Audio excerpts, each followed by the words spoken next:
Without further ado, let me welcome our amazing panel for Rethinking IPs of Fluid Future to the stage, and I'm going to call them out all at once so you can clap afterwards. Victoria Fay, Manager IPR Lab at IPR.VC, Joe Bergan, Media Partnerships Nordics at YouTube, and Gerhard Maier, Artistic Director SerienCamp.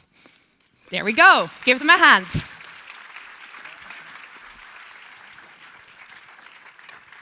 Hello, everyone. Hello. Welcome to Gothenburg. Is the mic working, Joe? I think so. Yes, there we go. I thought I didn't hear you. Great. Thank you so much. I wanted to start with a short introduction of everyone so we can hear your lovely voices. And I also wanted to ask about one slide or element from the last presentation that, I don't know, resonated with you, provoked you, inspired you. I feel like one slide might be difficult. Joe, looking at you. But let's give it a try. Gerhard. Hi, my name is Gerhard Maier. I'm Artistic Director for SerienCamp Conference and Festival, network partner of TV Drama Vision that takes place in June in Cologne. Yeah. Should I directly jump to the part of the presentation? Absolutely. Just surely. We might get back to it later on. I think the one that resonated mostly with me was the one of saying that sometimes in the future it's going to be a problem that cat videos are on the same level as science fiction, high budget Apple TV series. I think we're already there. I think when you look at it from the simple perspective of mindshare, of what people are actually engaging with and what costs are involved in reaching that audience. I think looking at some of my friends when they're watching the latest season of Stranger Things, watching like 8 hours of this high-end, super expensive show and at the same time scrolling through, doom scrolling, because TV is only the second screen, through 10,000 memes on social media. The question: what kind of value in your experience of interacting with media? I think we're on a certain way already there. So, okay, we'll definitely get back to that. Joe. Hi. YouTube at TV Drama Vision. Here you are. Yeah, exactly. Hi, Joe Bergan, working with media partnerships across the Nordics at YouTube, where I've been for the past 10 years, and very intimately aware of all the slides and challenges and conversations that we have with the broadcasters and the producers across the Nordics. So yeah, I had a similar thought around Guy's presentation, especially around, I think, one of my main takeaways is exactly as you're saying, Gerhard, that when we think about these amateurs or UGC, what I have seen over the past years is that these creators are now production companies in their own right. Yeah, and they studios even. own studios. They have large teams. They're producing large pieces of content. And they should be taken very seriously. And I think the fourth option is, yeah, that's exactly what I think where we're headed. Because I think the viewer is deciding, and the viewer is king there. So yeah. We'll also get back to that for sure. Victoria. Hello, everyone. I'm Victoria. I lead the IPR Lab at IPR.VC, which is an international fund manager based in Helsinki and in London. So we traditionally invest in film and TV slates. The IPR Lab where I sit is our kind of R&D division, strategic incubator, where we look at what does IP and content investment mean in the future. And for me, out of Guy's presentation was really the last part about AI and the creator economy of, is AI cannibalizing the creator economy? For me, I don't think it is cannibalizing it, but I think the bar just got a lot higher to succeed in the creator economy. And actually, I think another part of Guy's presentation had kind of the globe in the center and the audience in the center. And I think that is what you're competing for in the creator economy. In a way, the production quality and so on is maybe potentially less relevant depending on the audience you're targeting, but I think that is the key. Can you get to the audience? How are you going to do that? And can you build a way so that the audience really stays with you? I think that was the key thing out of Guy's presentation that kind of stayed with me. Great. Thanks all for already setting this panel up in a brilliant way. But Gerhard, we're going to take it back a little bit, because I think by now everyone in this room has heard at some point that we need to think more in IPs and world building. But what does that actually mean? I think it directly connects to what you were saying, that there are certain perspectives from which it makes complete sense and is, in the long run, the most sensible thing to look at. Sorry, to look at what you're building. For one, from the business point of view, that technological convergence happening, a lot of production pipelines getting closer to each other between games and animation and film and VFX. So it makes sense to only create assets once that you use to, for different ways of putting them out. But then also from the other point of view of you need multiple entry points towards an audience. That means you need to have a TV series, a game, a podcast, or novels or something. Maybe not everything at once and not maybe everything firing at the same time. But you need that kind of storytelling framework. And I think that storytelling framework can be a classical world like Star Wars or the Marvel Universe or something like this. But it can also mean something that's more in the term of a brand, of finding a way to get that mind share from the audience, because what I at least feel that we're moving to is away from this attention economy. Attention you can get easily, like you do something and you're a blip on the radar for a couple of days and everybody's talking about you. But to have like a building relationship with the audience that is built over all those different channels, I think that is important, and I think that is one of the most viable ways to do something like this, to get exactly this.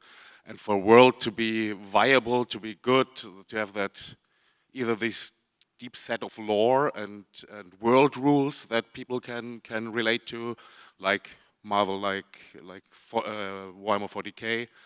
I think this is one artistic art direction or visual identity, an emotional core that stays true whatever medium you're going for. I think these are some of the main things that you need to build something that's more lasting. And I think you see with, I think I mentioned Warhammer 40K, I think it's a great example of a world that right now is building into this. I think the TV series, it's planned for next year with Amazon, but being built upon a super nerdy, grimdark science fiction dystopia about a fascist theocratic state with a half-mad king at the thing. You see why it resonates with the US right now. I think this is, and then building this into different games and in a tabletop role-playing game, and having all those different connection points to the audience, I think that then accumulates into breaching into the mainstream with the investment of a TV series. Yeah, and I actually, talking about Amazon, I think I saw a press release yesterday or the day before about their restructuring, and this was new for me, maybe it was there already, Amazon can probably tell me later, that they're restructuring into genres, and one of the genres worldwide is world building, so they have a full world building department next to their films and series. So this is mainstream, basically. Joe, over to you. We're talking about IP building. We, I think, heard many times before that YouTube can be an IP starter, right? But also another distribution layer, absolutely. A third distribution layer, I think we said. But how do you think YouTube can currently add value for our Nordic audience here? Yeah, no, the TV business. I think, yeah, as you expressed surprise, YouTube at TV Drama Vision this year, we've been over the past year to many festivals and conferences. Because YouTube is the new TV. Sure. Yes. I absolutely. And I think that that's essentially what we're saying with these. What the creators have discovered over the past 5 years is that viewers are watching more on the TV, and they've started creating more, longer, let's say professionalized-looking content. I always bristle at that word, high-quality professional. At YouTube, we don't always like to make that distinction. But so the creators have created longer form content, and what that's done is created a really interesting opportunity for now the viewers on YouTube are watching long pieces of content on their TV, and we know who has lots of long pieces of content that could be viewed on TV. Yeah, and it's the entire TV industry. And thinking also about younger viewers who are 18 today, you know, the archive is things that are 6 years old. So if you think about the ability to take things that are maybe not being seen on your broadcast station, or I often go back to like Skam, the Norwegian series. That's something that I think could definitely resonate today on YouTube. It's hard to find on a streaming service where it is. And it's a great thing that you could then cut up into shorts. And so there's lots and lots of opportunities about digging in the archive. I think there are, and then, thinking about it as an IP starter, that is the other path, for sure. And it's, of course, that requires new ways of thinking within the companies, setting up a new team. But we've also seen mostly public service broadcasters across the Nordics already experimenting with that for years, thinking about how do we think like a YouTube creator, see what's resonating on YouTube, and developing that to be both on YouTube, but also bringing it on our owned and owned platform. Because that's also something that we very much, another thing just to point out, I think is that the thing about YouTube is, of course, there's many streaming services, but we have a really unique model where we are not commissioning. We are not. No, because we need to, I think, point that out once more. So you go around talking to all these broadcasters, production companies, media companies, but you don't offer them money, you offer them an audience. Exactly. That is what you do. And you help them find that audience on YouTube and then monetize afterwards through ads. You don't commission at YouTube. No. And I think the for film industry nerds like myself, I think about it as it's the George Lucas original Star Wars deal. It's essentially what we're offering producers, which is there's no money up front, but if you build a world around this, you own all of the shopping, all of the merchandise, all of the other investment streams in that world. With this huge audience that's building, but then there's also the what SF, for example, is doing right now, putting archive, like new older films, fully on YouTube. I think that is the other distribution layer. Exactly. So there's those two worlds: IP creation and utilizing what you have to compete with the creators who are working in comedy and education, as we saw, and how can we use our huge amount of archive to attract an audience. And maybe once more for the people in the room, because you say younger audiences, but actually the demographic on YouTube is not as young as we think. No, I mean it's so 7.5 million Swedish people are watching YouTube every month, and that's 18 and over, and 4.5 million of them are watching on a TV screen, and so we see that actually older, 60 plus has been doing really well on YouTube, and I think it's essentially with new studies out of Denmark showing, for essentially people under 40, this is where they're watching TV. Okay, we'll definitely get back to you, but first I want to go to Victoria, because maybe you want to tell us a little bit about what the Innovation Lab entails, but also you have some interesting news to share with us. Yeah, so as mentioned, IPR.VC is really, we're a fund manager, and traditionally our kind of core business is to partner with companies in the distribution and sales space to finance slates. So we partner with companies like A24 or Red Bull Studios, MK2 in France, and that's been going really well, and that's really the core of the business for us. But a year and a half ago, I joined IPR to set up the lab, and it was really a way for us to explore what does content monetization look like? What does investing in IP and content look like? Given 3 core changes, which we've seen a lot reflected already today, which is we know audiences spend their time differently, there's new distribution platforms, and there's new technologies. And after a year and a half of research, speaking to a variety of producers, founders, and so on in the space, we've kind of consolidated all of this into a new fund, which we're launching, which will invest specifically into what we call the new content economy. Right. So a new fund. A new fund, exactly. Continuing with our film and TV, but also wanting to be part of a broader set of media entertainment opportunities. And for us, the new content economy is the creator economy, which really means direct-to-consumer media. How can you, as an IP owner, producer, build a direct relationship with your audience and monetize? And the other part is the experience economy. So anything that is actually almost like the opposite of that in a physical way. How can you build experiences, ways to connect with your audience physically, maybe physical ways of actually bringing your IP to audiences like retail, board games, whatever it might be, whatever your audience loves about the world. And then lastly, we kind of look at those two sectors through a lens of AI, data, technology, in a way to say, how can that be helpful in achieving the goals that you want to achieve? And so, yeah, we're super excited to be exploring new areas. I think for us as a company, that has been the goal, to not only, go after growth opportunities, but just to innovate ourselves. For us, it was about how can we look at ourselves and just think about how does funding need to change, given or evolve, given that there are just newer and other ways of making and distributing content. So Guy was just saying money is the missing piece of the jigsaw. You're bringing the money. Yeah. Sure.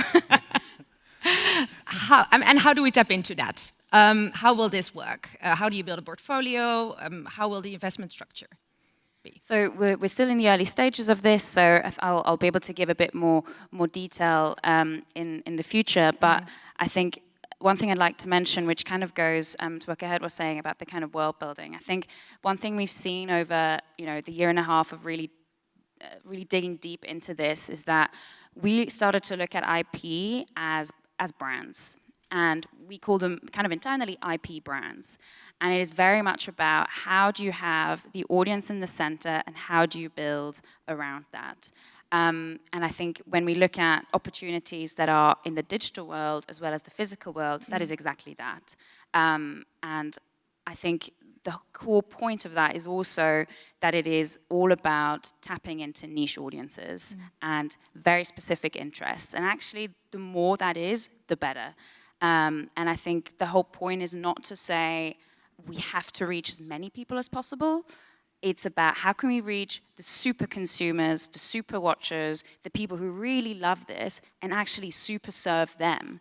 And I always say it's not about kind of selling to more, it's about selling more to fewer. And I think that it really encapsulates what we see in the new content economy and what we find really interesting in this new step forward. And with film and TV, you're investing in slates. Will that be the same for this fund? Be similar, yes. Yeah. Exactly. So in film and TV, we've always worked in slates, and that has worked really, really well. And I think that will continue like that as well for this new opportunity. And I think slate will take on a completely new meaning and a new kind of way of what can be part of a slate in that sense as well. So if anyone here says, okay, I have 5 ideas that could be IPs, one is a game, one is a YouTube series, one is a podcast, they could come to you. I think really open to having conversation and looking at things. I think this is such a new, kind of area and space. And so I think it's not about having guardrails of saying this fits in, this doesn't. I think it's more about having a framework that allows us to look at it and say, that's really interesting. I haven't even thought of that. Great. Yeah, let's have a conversation about it. So I think that is really the approach to take without saying we don't know the answers. And we've been trying to learn more, to explore. And I think this continues as this will take shape. Joe, you've been burning to say something. I think this is really exciting. I think because I think from where I'm sitting, I see this as really, there's been so many different parts of the TV production, content production value chain that's been disrupted or changed, from the technology that we shoot to distribution to who the talent is. And the last piece really is funding, any kind of pre-funding. And if we think about this new world where we're building tabletop games or we're building worlds, and when I speak to the creators and producers of this new type of content, they are kind of interested in doing something more, but they might not have the access or the wherewithal to, to ask or know how to ask or know who to ask. To self-fund or to finance. Exactly. And I think that's really the last piece that will really, that can really change things as well. And just one thing to add, I think, as well, is that even within what we've done already, we've already seen that. So we recently co-financed Marty Supreme with A24. And of course, A24's strategy has often been to really be 360 in the way that they engage with their fans, from, you know, doing the merch, doing the vinyl, doing all these kinds of things. So I think this isn't necessarily completely new. No. You know, I think this has always existed, and also this thing of digital and physical coming together, in a way, has always been how films are brought to audiences. You've always combined physical cinema, DVD, Blu-ray with a digital experience. And so I think this is really not that new. It's almost just the evolution of it and on new platforms potentially. But we're flipping the system for a lot of the production companies in the room here. So in that sense, it is new. Gerhard. What I think, what you mentioned, I think that is really one of the core things that people need to understand, that the niche audiences, there's people who are super invested in something. This is the community that you build something like this on. And it's no wonder that right now some of the biggest things that are happening in TV series, when you look at the high-end stuff, they're coming or being built upon those super specialized communities like Fallout or Cyberpunk, or a lot of coming from the game sector, and I think that a lot of the IPs or these IP brands, that's exactly how I see it, that it's like this brand that needs to travel in that memetic space. It's no wonder that a lot of that comes from genre, from people, fantasy, science fiction, animation, that are super deeply invested in those worlds and that are really living it. Just looking at some of the numbers of Netflix, that how strongly anime has becoming a subscription driver for Netflix, because those people are deeply invested and buy the merch and do the cosplay. And I think hitting those core audiences and having a conversation with them, because I think this is what a lot of people always forget, that it's not building that stuff and then throwing it out to the audience, but having a back and forth and having an iterative process. I think that's exactly what people need to understand a little bit better. And you talk about super consumers. Sorry, Joe, go.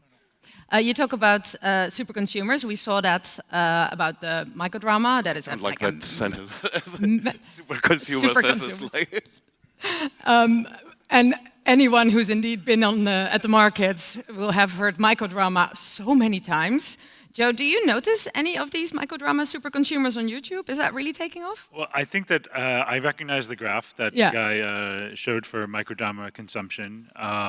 Maybe we should also say microdrama is not just vertical, right? Microdrama is a specific genre within vertical. Yeah, and I think that exactly what you're saying, Victoria, about niches as well. I think one of the things at YouTube we have learned over the years is to not be prejudiced against any sort of content, or not judging anything as weird or strange, or because what we see is, you know, ASMR. My poor husband is a billionaire, those kind of things. You don't judge. No, I mean, it's just also like you see different formats and different ideas pop up all the time. Oftentimes in Asia, and then over time they move into Western Europe and North America, and people have conferences about this new exciting thing, but it's been going on for years in Asia. So we saw it with ASMR, we see it with people watching video games. This seems so strange and out of the ordinary, and now it is a part of daily life. So I think it will come, would be my prediction. And I think what in the Q&A of the last session, we're also speaking about, it's a really important thing to, I think, use the global platforms, use these trends as a way of understanding, okay, the viewer is telling us something. Like, viewers around the world are telling us they like consuming drama content vertically. Again, who has a lot of drama content in this audience? How can we think about ways of re-editing that to be the first mover in the Nordics? So and when you say re-editing, you mean existing content? Yeah. It could, again, I think there's those two paths that can be pursued singularly or at the same time, which is creating new stuff or repurpose. If you have a lot of existing IP, how can we repurpose it? We see a viewer trend. How can we hop on this and take advantage? Because the data is telling us that people are consuming it that way. Yeah. Victoria, are you specifically investing in microdrama? Is that something that you're looking at? I think we've seen it multiple times from lots of different angles, which has been really interesting. I think it's a part of this bigger world. I think at the moment I do see it as a niche. Yeah. But again, niche is good. So I think it will be interesting to see how it develops, how the monetization keeps developing, what new platforms will emerge, what the business models are. I think we'll see a lot of development in that, and we are looking at it as like just keeping track of it, like lots of other segments as well.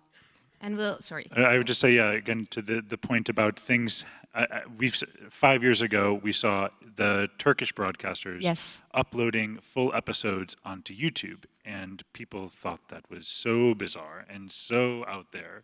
Is this what's going to happen? And then we've seen, what we've seen over the past year, Channel 4, ITV, BBC, lots of Western European, and so I think don't dismiss the niche. So pay attention now, because it will happen in 5 years. Absolutely. You say. Yeah. Yeah, and I think in that regard, I find it interesting to look at entertainment shows like Taskmaster, who did this without the broadcaster, like saying, this is our brand, we want to reach a global audience, we distribute it via YouTube, and building this huge multi-format empire that is growing and growing.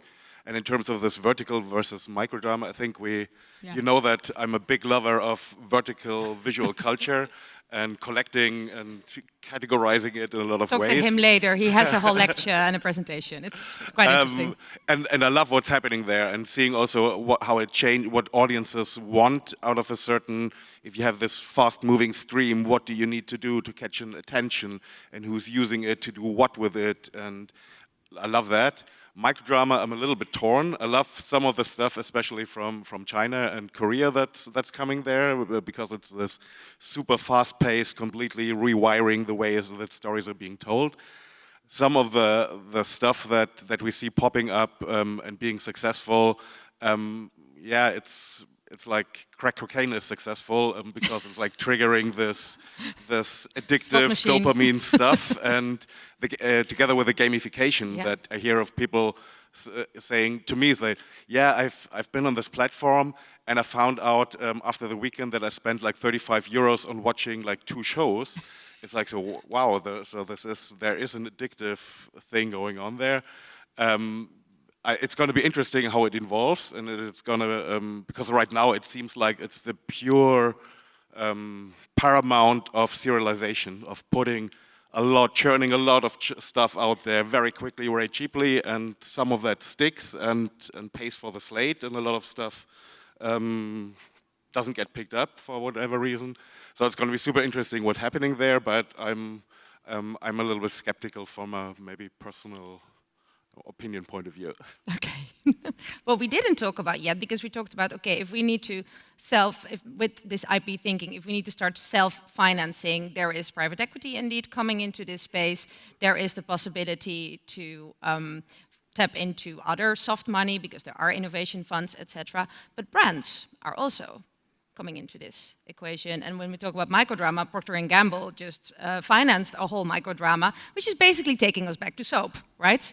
It's the same thing. What about that, Victoria? Is that something that you take into account? Yeah, I think brands and advertisers, of course, play a huge role in those kind of sectors. And I think it's a super interesting and evolving space. I think there's lots of different ways of collaborating with brands. I think one thing I've seen recently, which I thought was kind of interesting, is it was actually a German series for Deutsche Bahn, and it was in a way, it was almost like advertising for them, but they had this great TikTok or Instagram Reels series, and it had a very popular German actress, and I just think it was great. It was really, really fascinating, and I think from a financing point of view, I can really see that actually what brands want and what potentially financiers and funders of many kinds want actually really aligns. I think there's real overlap in what you actually want to achieve. And so I think there's real room for collaboration between the two. And Joe, this is what YouTubers live on. Yeah, no, absolutely. This has been a conversation that's been happening for years, especially I think in the Nordics, where creators many, many years ago discovered this key, and that I think uniquely we have in the Nordics. We're always very proud of our forward-thinking attitudes to things towards business. So I think a lot of brands in the Nordics also got the creator economy and understood that when I'm working with a creator, when I'm working with kind of new media, I'm not shouting my message at the audience. It needs to be collaborative. It needs to be authentic. It needs to not Organic. be so in your face.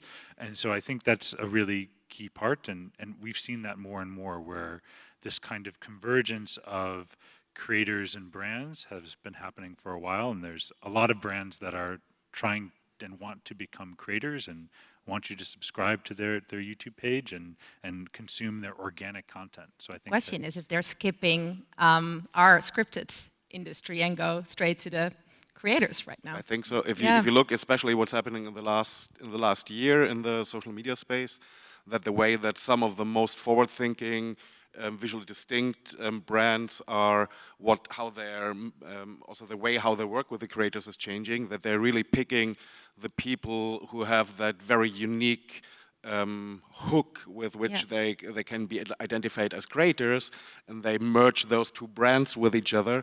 Talking with people who manage that kind of interactions, they say this is super a lot of work, because you have to brief 50 creators and see how they connect with what you want to tell. But I see also that there is this direct connection with the authentic creator who's doing this is becoming more essential for brands, and also maybe for IP brands in that regard.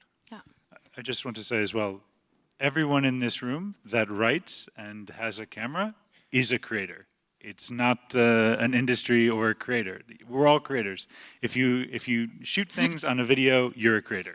Yeah, I think indeed the word creator in this room or the word creator in the creator economy is still a little.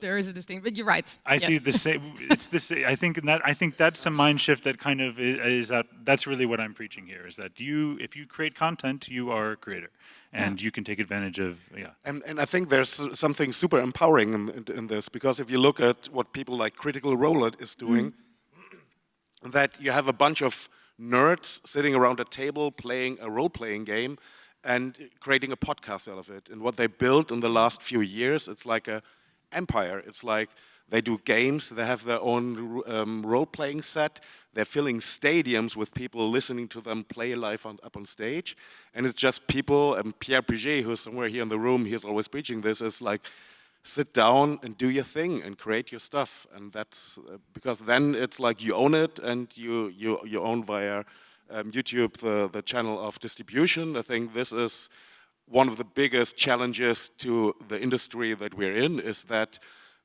the gatekeeping function and that expert function is slowly breaking away. And I think this is the big danger we are in here right now. You tapped into live experiences, filling stadiums, etc. You said you're going to invest in both creator economy, but also live experiences. I guess we all hope that one good aspect of AI is that it's going to push us back into these live experiences, face-to-face contact. But how do you think the TV audience over here can tap into that? How can they tap into live experiences? I think there are some really good examples of how this has been kind of looked at in a really clever way. So I think one of our partners, MK2, this wasn't a project we were involved in, but they partnered with a creator, French creator, Inoxtag, and he created a feature-length documentary, kind of filming himself over 2 years, climbing Mount Everest. And he decided to put it on YouTube, but a day before put it in cinemas for 1 day only. And talking about audience, he knew who his audience was and where they were. So he decided not to just say, we're going to do one cinema in Paris. He knew that they were in all these very specific cities and towns in France. So he said, okay, for one day only, I'm going to put this film in the cinema, and the next day it's going to be for free on YouTube. He sold 350,000 tickets, and it was, I think, a way, the reason he did it and the way I think it worked, it was because it was a way for his fans to connect with each other. This was the first time, potentially, that his fans could come together and talk about him and share their similarities and share their passion, and that's what it was about. And I think that was a really clever way of saying, great, how can we use infrastructure and things that we already have, cinemas, to bring our fans together and then afterwards utilize where the majority of his international fans are on YouTube. So I think that was a really clever example, and I think thinking like that is really interesting. And I think it's something that if you looked what was happening from 2015 to 2019, it was already a big trend. If you look what was happening in the US with Maier Wolf, New Orleans Airlift, so the experience industry was really lifting off and gathering a lot of attention. And COVID put like a stop on it, but I think it's reemerging again because people, like you said, want to connect. They want to have something that's physical, tangible, something that's not repeatable, maybe Instagrammable or then repeatable via this.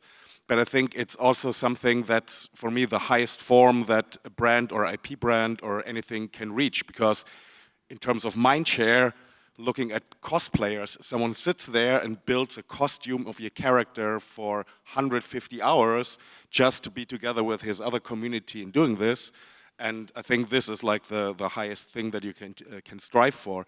At the same time, looking that Netflix now building the Netflix houses, or I think that this thing, or the rise of escape rooms as a way of doing something together with your group of friends in a storytelling environment. Just looking how the big entertainment parks are still, how important they are for Disney and Universal. I think that breaching into the physical space of an idea, of a concept, of a story, I think this is the biggest thing that you can achieve there. I think that's hopeful and exciting, actually. I wish I had like at least half an hour more with you. We're already getting out of time, and I feel like we're just getting started. But one last question, and you're going to have to be quick and concise. If there is one piece of advice for the people in the room when it comes to branching out from their usual TV series, development, production, commissioning, distributing, what would it be? Gerhard. Nerd culture, like finding out what those niches are and how they work. And this means engaging with it, playing a game, playing a tabletop game, understanding what's the power of it. And I think the second thing is there's the openness to the dialogue with the audience. I think this is iterative processes in developing your stories is super difficult in TV series, but I think this becomes more important to not develop something that in 2 years there's no audience for it anymore. And I'm going to use that to also invite you to our Rethinking the Audience panel later today, by the end of the day, in the Drama Hall, where we actually have a really interesting case study of 3 YouTubers that made a feature film that then became a massive success in the Finnish cinemas. So all be there as well. Joe, what would be your piece of advice? Yeah, I think that I could just piggyback on that as well about, I think in the last discussion, we have these beautiful theaters. Everyone is wondering, how do we bring people to the theaters? And we also have creators who are online with rabid fan bases that will follow them anywhere.